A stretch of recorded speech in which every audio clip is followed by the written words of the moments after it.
ETF index mutual funds నేర్చుకుని stock మార్కెట్లో రాణించాలనుకుంటున్నారా? వెంటనే ఈ నెంబర్కి కాల్ చేయండి. సుమన్ టీవీ ప్రేక్షకులకు శ్రీరామనవమి శుభాకాంక్షలు. నవమి అనగానే మన గ్రామాల్లో రామాలయాల్ని సర్వాంగ సుందరంగా అలంకరించి రాముల వారి కళ్యాణం చేయటం ఆనవాయితీగా వస్తోంది. ఈ కళ్యాణం చేయటంలో భద్రాచలానికి ప్రత్యేకమైన స్థానం ఉంది. భద్రాచలంలో సీతారాముల కళ్యాణాన్ని అంగరంగ వైభవంగా నిర్వహిస్తారు. మన తెలుగు రాష్ట్రాల నుంచే కాకుండా పొరుగున ఉన్న ఇతర రాష్ట్రాల నుంచి కూడా ప్రజలు తండోపతండాలుగా తరలి వస్తుంటారు. చలువ పందిళ్లు వేసి సీతారాముల కళ్యాణాన్ని కన్నుల పండువగా నిర్వహిస్తుంటారు. రాష్ట్ర ప్రభుత్వం ముత్యాల తలంబ్రాల్ని, పట్టు వస్త్రాల్ని స్వామివారికి సమర్పించడం సంప్రదాయంగా వస్తోంది. అయితే ఈ కళ్యాణం అనంతరం పానకం, వడపప్పు ప్రసాదంగా సమర్పిస్తారు. ప్రజలకి ఎటువంటి ఇబ్బందులు లేకుండా ప్రత్యేకమైన ఏర్పాట్లను కూడా ప్రభుత్వాలు తీసుకుంటున్నాయి. అసలు శ్రీరామనవమి అంటే ఏంటి? ఈ పండుగ విశిష్టత ఏంటి? ఈ పండుగ సందర్భంగా రామ జనన కథ, అలానే పానకం, వడపప్పు తయారు చేసుకోవటం రమగారిని అడిగి తెలుసుకుందాం. నమస్తే రమగారు. నమస్తే జయ. రమగారు, ముందుగా మీకు శ్రీరామనవమి శుభాకాంక్షలు అండి. మీకు కూడా జయ. సుమన్ టీవీ ప్రేక్షకులందరికీ కూడా శ్రీరామనవమి శుభాకాంక్షలు. రమగారు, ఇంతకుముందు నేను చెప్పినట్లుగా నవమి అనగానే మన ప్రతి గ్రామంలో కూడా రామాలయానికి సర్వాంగ సుందరంగా అలంకరించి రాముల వారి కళ్యాణం చేయటం, అనంతరం తరువాత పానకం, వడపప్పు ప్రసాదంగా ఇవ్వటం ఆనవాయితీగా వస్తుంది. సో అసలు నవమి యొక్క ప్రాముఖ్యత ఒకసారి మాట్లాడుకుందామండి మనం. నవమి యొక్క ప్రాముఖ్యత అంటే, నవమి అంటే శ్రీ రాముల వారి పుట్టినరోజు. మనం ఆ రోజు కళ్యాణం కూడా చేసుకుంటాం, కానీ నిజానికి రాముల వారి ఆయన పుట్టిందే చైత్ర శుద్ధ నవమి నాడు పునర్వసు నక్షత్రంలో జన్మించారట. అయితే భద్రాచలంలో కావచ్చు, అంతకు ముందు కూడా ఈ సాంప్రదాయం భద్రాచలం ఆలయం నుంచే మొదలైందని అనిపిస్తుంది. నీకు తెలుసో లేదో జయ, మా చిన్నప్పుడు రేడియోలో ప్రోగ్రామ్ వస్తుండేది. శ్రీరామనవమి అనగానే ఇక రేడియో ఆన్ చేసి పెట్టుకుని కూర్చునేవాళ్ళం. పెద్దవాళ్ళు, చిన్నవాళ్ళు అందరూ. ఈ కళ్యాణానికి వెనకాల కామెంటరీ వచ్చేది. మంచి మంచి శ్లోకాలు, రామాయణ శ్లోకాలని వాటిని ఉదహరిస్తూ కళ్యాణం ఎలా జరుగుతోంది, రాముల వారిని, సీతాదేవిని చూడమని చెప్పడం, అట్లా చక్కగా ఉండేది కామెంటరీ. ఇప్పుడు కూడా ఉన్నట్టుంది. ఇప్పుడు తిరుమల తిరుపతి దేవస్థానం వారు ఇప్పుడు శాటిలైట్స్ వచ్చేసినాయి కదా రమ్మగారు, అంటే రేడియోలో వస్తుందేమో బహుశా, టీవీల్లో కూడా ఎక్కువగా అంటే ఇప్పుడు చూసేసే అవకాశం వచ్చింది కదా. ఇది వరకు వినేవాళ్ళని చిన్నప్పుడు, ఇప్పుడు చూసే అవకాశం వచ్చింది కదా. అయితే రాముల వారి జనన వృత్తాంతమే నిజానికి ఇప్పుడు చెప్పుకోవాలి.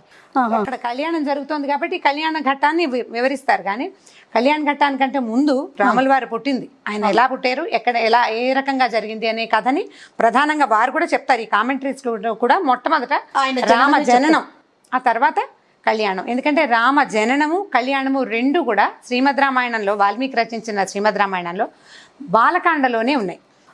బాలకాండ మొదలు రాముల వారి జననం, బాలకాండ చివరి భాగంలో సీతారామ కళ్యాణం. కళ్యాణం తర్వాత పరశురామ గర్భభంగం కూడా మనకి కథ కనపడుతుంది. ఓకే. అయితే మనం పానకం, వడపప్పు ప్రయత్నం చేసి చూద్దాం. దానికోసం అది చేస్తూ నీకు రామాయణం సంగతి అంటే తేలిగ్గా రాముల వారి కథ చెప్పుకుందాం. మీరు చెయ్యి తిప్పటంలో సిద్ధహస్తులు ప్రయత్నం అనుకోవద్దు, అది చేసి ప్రసాదం అందరికి ఇచ్చేసేయాలి. పోనీ పనండి. మామూలుగా పానకం అంటే అందరికీ తెలిసిందే. బెల్లము, తర్వాత మిరియాలు, ఏలక్కాయలు. బెల్లాన్ని సన్నగా తరిగి నీళ్ళల్లో కలిపి పెట్టుకోవటం. ఈ పానకం అనగానే మనం గరిటెతో కదపటము, స్పూన్లతోటి చేయటము అట్లా కనపడదు. దేవాలయాల్లో చేయి పెట్టి బెల్లాన్ని నీళ్ళల్లో బాగా కలిసేలాగా ఎక్కువ మొత్తంలో చేస్తారు కదా. అవును, డ్రమ్ముల్లో చేస్తారు. చేస్తారు. నాకు బాగా గుర్తు, చిన్నప్పుడు కథ అంతా అయిపోయిన తర్వాత పానకం కోసం పరుగులు పెట్టేవాళ్ళం. చిన్న చిన్న గ్లాసులు తీసుకుని రామాలయం దగ్గర. మనం రోజు చేసుకునే పానకం కంటే దేవాలయంలో పానకం అనగానే ఒక ఉత్సాహం వస్తుంది. అసలు ఆ రుచి, అసలు ఇది చెప్పాల్సిన పని లేదనమాట. అయితే బెల్లం మొదటిది, తర్వాతది ఏలకులు, మిరియాలు, ఏలకాయలు, మిరియాలు తీసుకోవటం. ఏలకులని ఒలిచేసుకుని తర్వాత మిరియాలు, ఏలకులు కలిపి పొడి నున్నగా పొడి చేసుకోవటం. కొంతమంది ఏలకులు కొట్టి వేసేస్తారు, కొట్టి వేసేస్తారు. అది నలక్కపోయినా పర్వాలేదు, లోపల ఉన్న గింజ నలిగిపోతుంది కదా అని నేను అనుకుంటాను జయ. మనకి ఒక్కొక్క గ్లాసులో పానకం ఇచ్చారు గుళ్ళో, అందులో ఒక ఏలకాయ ఇచ్చింది అనుకోండి, అది నమిలి మింగుతామా మనం? ఊయాలి కదా కదా, ఉమ్మేస్తాం. ప్రసాదాన్ని ఊసేస్తే ఎలాగా? అందుకని ఏలకాయ ఒలిచి మిరియాలని, ఏలకాయలని నున్నగా మెత్తటి పొడిగా కొట్టుకోవటం, అది ముందు నీళ్ళల్లో కలుపుకోవటం. ఇదిగో చూడండి, ఏలకులు ముందుగా ప్రిపేర్ చేసిందే పదార్థం ఉంది మన దగ్గర. ఏలక పొడి, మిరియాల పొడి, ఇవి ఎంత ధారాళంగా వేస్తే అంత మంచిది. ఇది ఎండాకాలం కదా, అవునవును. అసలు ఈ చైత్ర మాసంలోనే మనకి ఎండలు మొదలైపోతాయి. ఈ ఏలకులు మిరియాలు ధారాళంగా వేసుకుని బెల్లం పానకం కనుక తాగితే చాలా బలమని, దాహం తీరుతుందని చెప్తారు. అసలు మరి అందుకే మొదలు పెట్టారేమో కూడా ఈ పానకం. అయితే ఇప్పుడు ఏలకాయలు మిరియాల పొడి వేసామో కొంచెం బెల్లం వేసుకోవాలి. కొంచెమేమి, ఇప్పుడు ఇంత సైజు గిన్నెకి మరి కాస్త ధారాళంగానే పడుతుంది.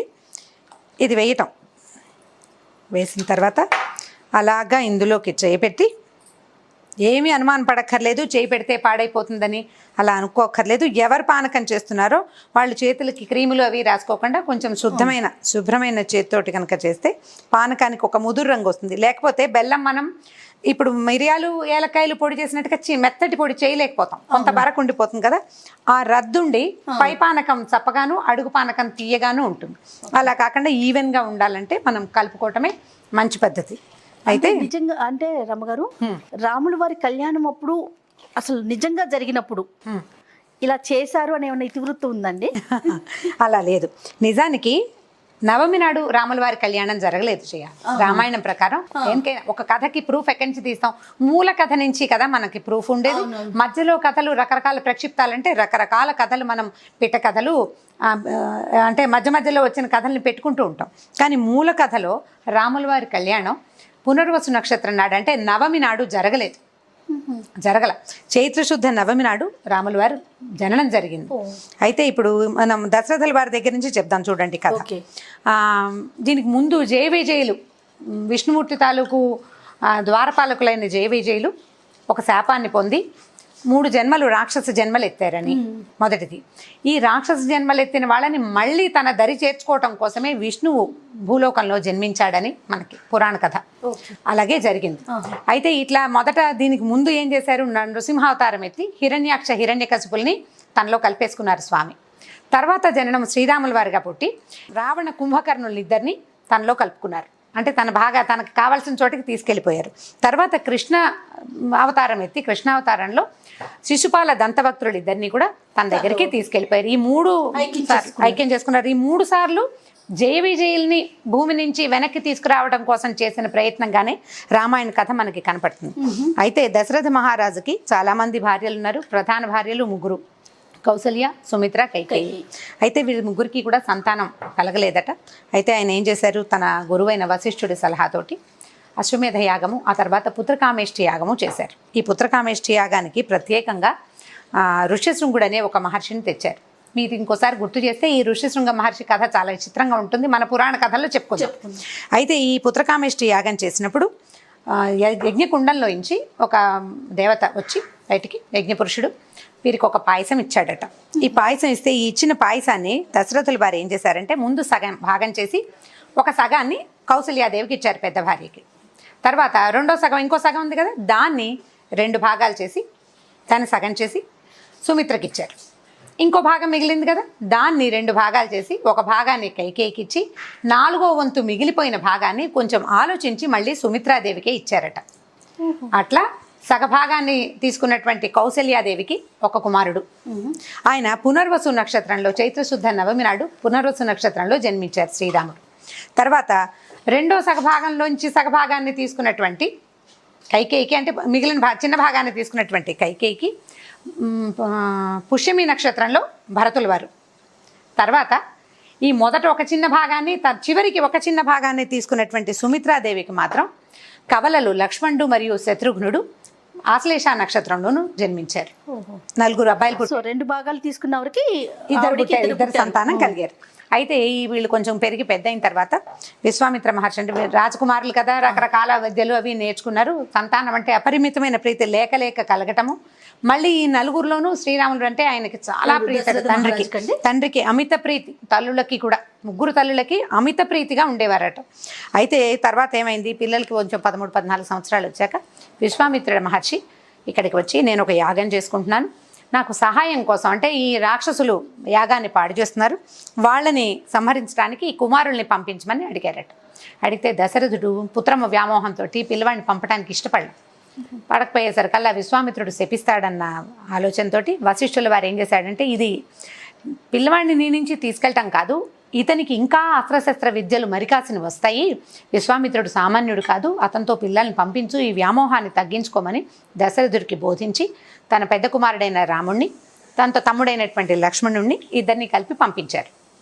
అయితే ఈ దారిలో వెళ్ళేటప్పుడు బోలెడన్ని కథలు చెప్పారట విశ్వామిత్రుడు ఈ రాముడికి లక్ష్మణుడికి. మార్గాయాసం తెలియకుండా కథలు చెప్పుకోవటం ఒకటి మనకుంది కదా. అయితే ఈ వెళ్ళేటప్పుడే ఏం చేశారు, బల అతి బల అని 2 మంత్రాలు ఉపదేశం చేశారని, దానివల్ల వీళ్ళకి ఆకలి దప్పులు లేవు, మార్గాయాసం తెలీదు, బలంగా ఉంటారని ఆ 2 మంత్రాలు ఉపదేశం చేశారు. ఆ తర్వాత రకరకాల శస్త్రాలు అస్త్రాలని రాముల వారికి ప్రత్యేకంగా విశ్వామిత్రుడే ఉపదేశించాడని చెప్తారు. అయితే వీళ్ళు ఏం చేశారు, ఈ మధ్యలో తాటక సంహారం చేశారు. తాటక అనే ఒక రాక్షసుని సంహరించారు. ఇంకా కొంచెం ముందుకెళ్ళాక ఈ విశ్వామిత్రాశ్రమానికి చేరిపోయారు. ఈ ఆశ్రమానికి, యజ్ఞం చేస్తున్న ఆశ్రమానికి ఏంటంటే చాలామంది రాక్షసుల నుంచి భయం ఉండేదట. ఈ రాక్షసుల్లో అప్పుడు ప్రముఖులు ఎవరంటే మారీచుడు మరియు సుబాహుడు. వీళ్ళల్లో మారీచుడు రాముడు సంహరించిన తాటక తాలూకు కొడుకు. ఈ సుబాహుడితో కలిసి అతను యజ్ఞం ధ్వంసం చేయటమే అతని ఉద్దేశం అనమాట. అయితే అప్పుడు రాముడు ఏం చేశాడంటే, ఈ రాముడు లక్ష్మణుడు ఇద్దరు కలిసి యజ్ఞానికి కాపలా కాసి ఆ కాపలా టైంలోనే ఈ మారీచు సుబాహులు రక్తం గుమ్మరించేవారట యజ్ఞకుండల్లో.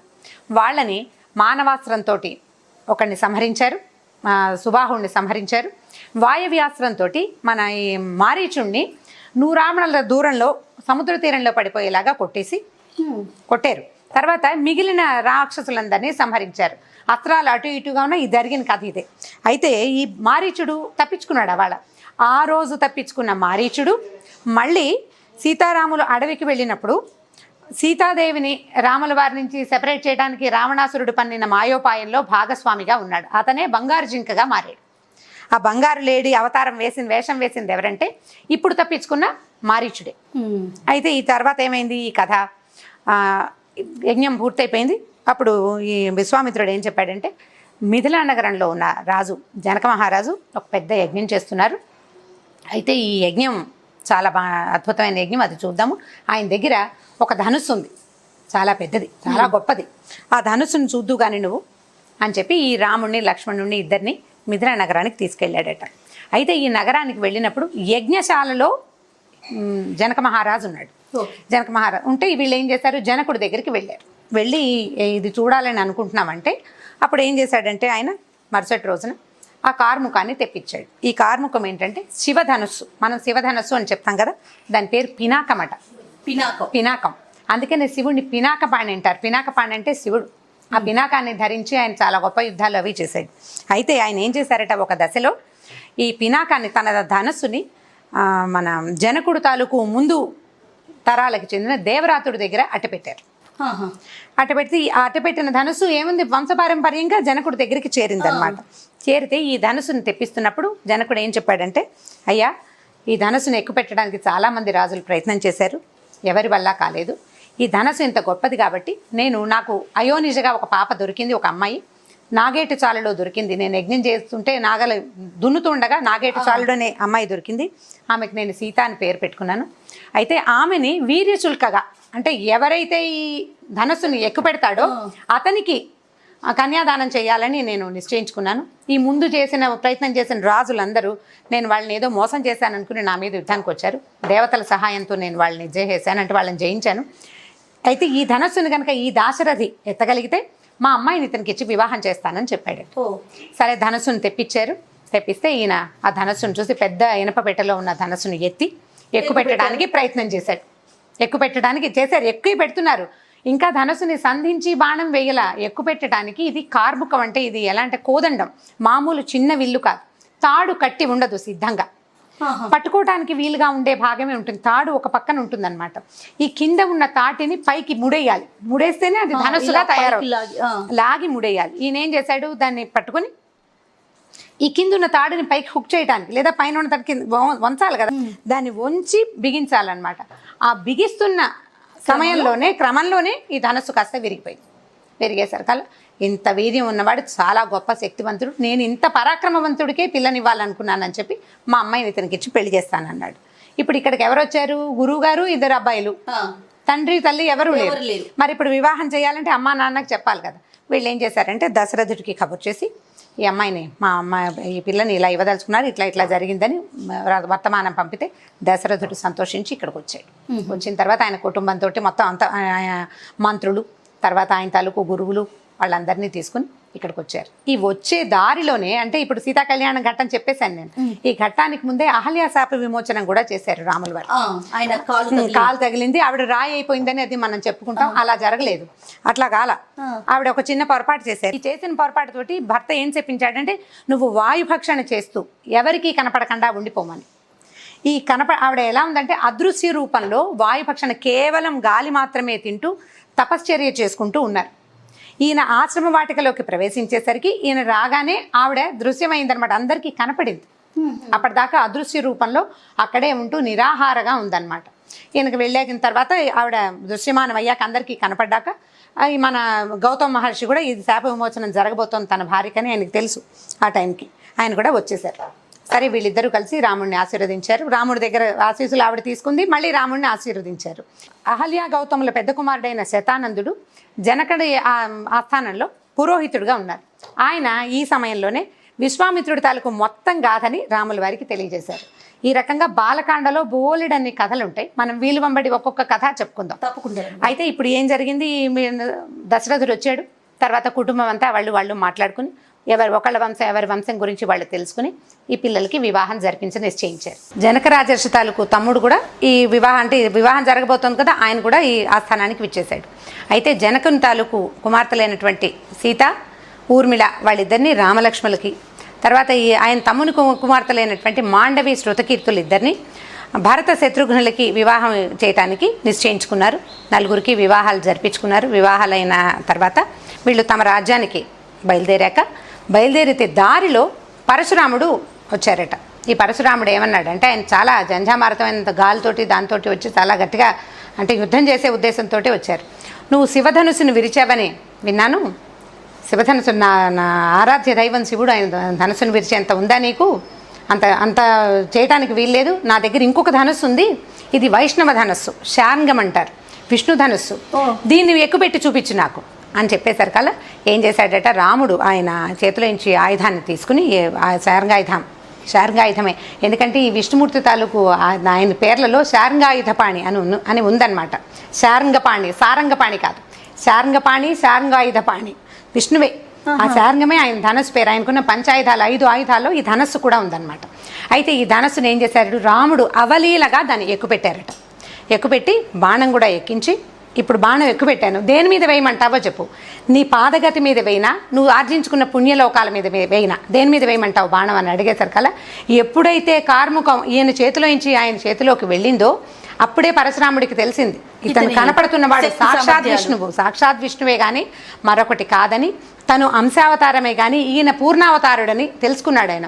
అప్పుడు ఏమన్నాడంటే, అయ్యా పాదగతి మీద వేస్తే కుదరదు, ఎందుకంటే నేను భూమి మొత్తాన్ని కాశ్యపుడికి దానం చేశాను, కశ్యపుడికి ఇచ్చేసా, అందుకే భూమిని కాశ్యపి అంటారు. ఇప్పుడు నేను దానం చేసేసాను, ఇక్కడ భూమి మీద నేను నిలవకూడదు, నేను తిరుగుతూనే ఉండాలి, కాబట్టి నేను ఆర్జించుకున్న పుణ్యలోకాల మీద నువ్వు బాణం వేసేయమని తన పుణ్యాన్ని తనే హరింపచేసుకుని స్వయంగా ఈయనతోటి రాముల వారితోటి అప్పుడు మళ్ళీ తపస్సు చేసుకోవడానికి మహేంద్ర పర్వతానికి వెళ్ళిపోయారట. ఈ రకంగా పరశురామ గర్భభంగం కూడా చేసిన శ్రీరాముడు తన భార్య, తమ్ములు, వారి భార్యలు, తండ్రి మొత్తం పరివారంతో అయోధ్య నగరానికి చేరారు. ఈ చేరిన తర్వాత తమ్ముళ్ళు ఏమో వాళ్ళ మేనమామ ఇంటికి వెళ్ళిపోయారు. రాముడు, సీత సంతోషంగా ఈ అయోధ్య నగరంలో ఉన్నారని బాలకాండ కథని ఇక్కడ దాకా చెప్తాం. అయితే ఇప్పుడు ఈ మొత్తం బాలకాండలో రాముల వారి జననము మరియు వివాహం కదా. జననమేమో పునర్వసు నక్షత్రంలో జరిగితే ఉత్తర ఫల్గుణి నక్షత్రంలో వివాహం జరిగిందని వాల్మీకి రామాయణంలో ఉంది. కానీ మనం ఉత్తర ఫల్గుణి నక్షత్రంలో జరిగిన వివాహాన్ని ఈ పునర్వసు నక్షత్రం యుక్తమైనటువంటి ఇప్పుడే నవమి నాడే చేసుకుంటాం. ఇది భద్రాచలంలోనే మొదలైన సంప్రదాయంగా మనకి కనపడుతుంది. చాలా సార్లు దీని మీద మాట్లాడుతూ ఉంటారు పెద్దవాళ్ళంతా. ప్రతిసారి నాకు ఎప్పుడు ప్రశ్న ఉంటుందన్నమాట, ఎవరైనా చాలా పెద్దవాళ్ళని ఎవరైనా ఈ ప్రశ్న అడగాలి, ఎందుకు వివాహాన్ని ఇప్పుడు చేయదలుచుకున్నారు, ఇప్పుడు ఎందుకు చేయదలుచుకున్నారు, కన్నుల పండుగ ప్రభు వివాహం జరుగుతుంటే హుసైంకలు ప్రశ్నలు ఎందుకులే అని అనిపించి మళ్ళీ నేను వెనక్కి తీసుకుంటూ ఉంటాను అనమాట. మనం ఇంకోసారి కళ్యాణం జరిపించుకునే అవకాశాలు మనకు రాకపోవచ్చు. అక్కడ ఏం చేస్తారంటే ఇవాళ కళ్యాణం చేసి బహుశా రేపు పట్టాభిషేకం చేస్తారు. ఈ పట్టాభిషేకం ఎప్పుడు జరిగింది? ఈ మొత్తం కథ అంతా ముగిసిన తర్వాత యుద్ధకాండ అనంతరము పట్టాభిషేకం జరిగింది. ఆ పట్టాభిషేకాన్ని ఇవాళ కళ్యాణం చేయటం, రేపు పట్టాభిషేకం చేయటమే ఇక్కడ ఆచారంగా ఉంది. అయితే మనం మాట్లాడుతూనే ఉన్నాం జయ, మన పానకం తయారైపోయింది చూడండి. ఈ పానకంతో పాటు మనం వడపప్పు చేస్తాం. ముందే 1 గంట 2 గంటల ముందే వడపప్పు నానబెట్టుకుంటాం. ఈ వడపప్పు అంటే ఏముంది, పెసరపప్పుని వడేసిన పప్పు అంటే బుట్టలో వేస్తాం, నీళ్లు పోగొట్టేస్తాం కదా, నీళ్ళు తీసేసి దీంట్లో కూడా కొంచెం బెల్లం, పల్లెటూళ్ళలో అయితే చక్కగా చిన్న చిన్న కొబ్బరి ముక్కలు, తర్వాత ఏమో అరటిపండు ముక్కలు, కొద్దిగా బెల్లము వేసి దీన్ని స్వామికి నివేదన చేసి అందరికీ ప్రసాదంగా పంచుతారు. ఇంకా రకరకాల ప్రసాదాలు చేస్తారు, కానీ మనకి పానకం వడపప్పు అనగానే శ్రీరామనవమి గుర్తొస్తుంది. నవమి నాడు ఇంక ఏమీ చేయలేకపోయినా ఈ 2 చేసుకున్నా చాలు. అయితే నైవేద్యం కూడా పెట్టేద్దామా? ఒక చిన్న బెల్లం ముక్క దీని మీద పెట్టండి.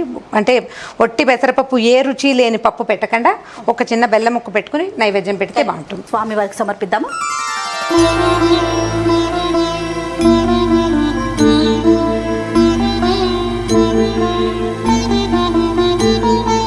సుగ్రీవమిత్రం పరమం పవిత్రం సీతాకళత్రం నవమేఘగాత్రం కారుణ్యపాత్రం శతపత్రనేత్రం శ్రీరామచంద్రం సతతం నమామి. సంసారతారం నిగమప్రచారం ధరావతారం ऋतभूमिभारं सनिर्विकारं सुखसिन्धुसारं श्रीरामचन्द्रं सततं नमामि. लक्ष्मीनिवासं जगतां निवासं देवीवासं शरदिन्दुहासं लङ्कानिवासं भुवने प्रचारं श्रीरामचन्द्रं सततं नमामि. मन्दारमालं वसनेरसालं गुणैर्विशालं ऋतसप्ततालं कार्यादिकालं सुरलोकपालं. అంటే శ్రీరామనవమికి రాముల వారి కళ్యాణం ఎంత అద్భుతంగా ఉంటుందో తర్వాత పుచ్చుకునే పానకం మరింత అత్యద్భుతంగా ఉంటుంది.